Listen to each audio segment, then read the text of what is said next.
Hey everybody, Raven here, and in today's video I want to talk to you about some more counterfeit coins, and these are PCGS and NGC slabbed counterfeit coins that if you bought them, the mistake of buying them would be well over $10,000.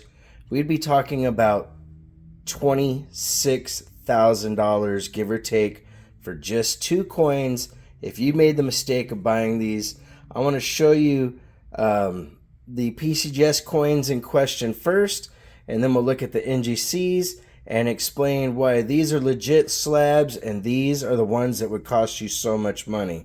Now let's start off by looking at the PCGS slab coin. This is a 1956 Roosevelt dime, and I'm just using this for illustration purposes. As you can see, the label that PCGS uses goes from a white to a nice brilliant blue. The lettering and everything is very crisp. When you look at the sides, you see these little markers, little like arrows in the spots where the case was put together, and that's a telltale thing to show that it's original, a actual PCGS holder. Plus you have the PCGS holographic sticker in the reverse as well, and the gold shield and whatnot. That is a legit PCGS slab, and you know it has the PCGS down here, it has the little hologram of the shield here, and those are other indicators. Now when we look at this coin, they did a really good job at making a counterfeit holder. You have the PCGS hologram right here. You have a little bit of the shield that not quite as sharp as the other one I just showed you, but the main difference is, look at this. This is almost like a light purple. It doesn't go from white to brilliant blue, and the lettering, the font is just a little bit off. When you put them side by side, you can see how much more crisp the one with the Roosevelt dime in it is.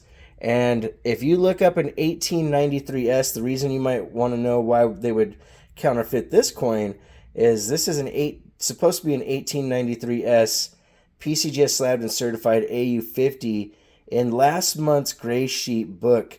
In this condition, this booked at $24,000. Now that's insane.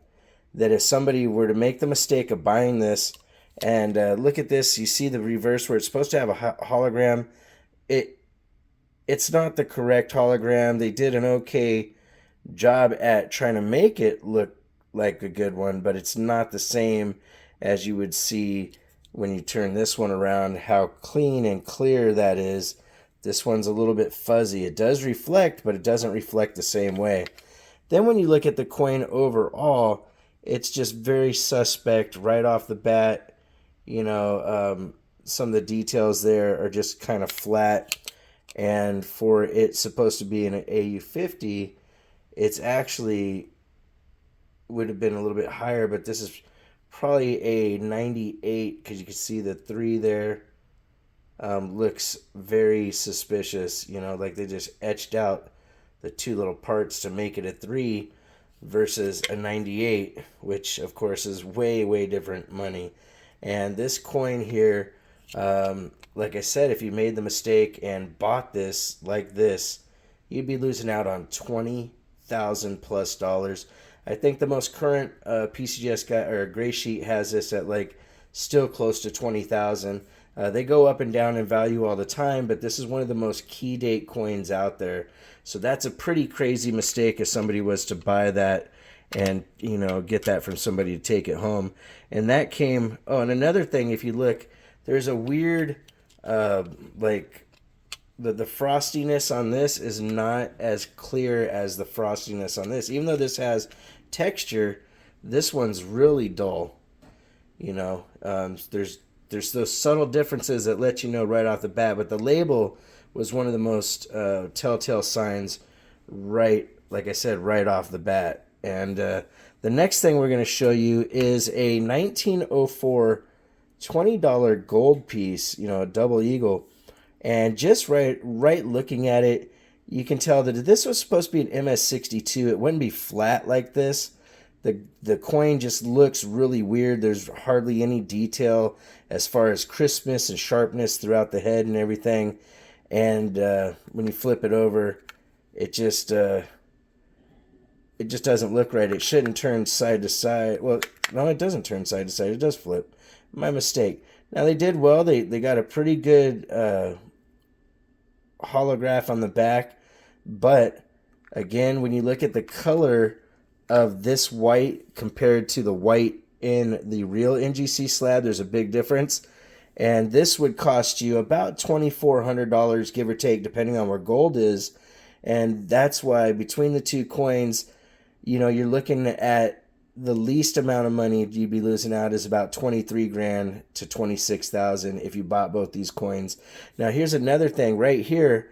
This label should have a hologram with the side of where NGC is here in this brown spot.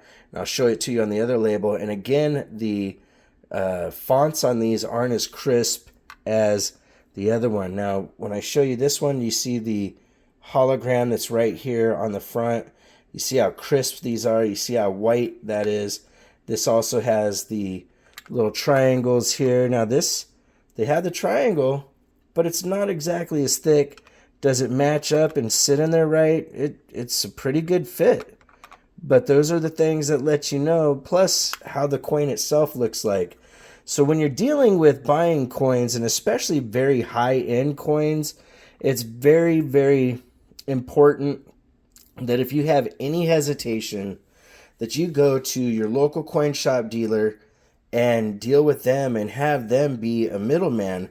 And, you know, they might charge you a little bit to evaluate the coin, which, you know, when you're talking about $20,000 plus, $23,000 to $26,000, that's something that you might take another 40 or 50 bucks to have some coins evaluated, because they're not going to make anything off the sale. They're just literally authenticating the coins for you.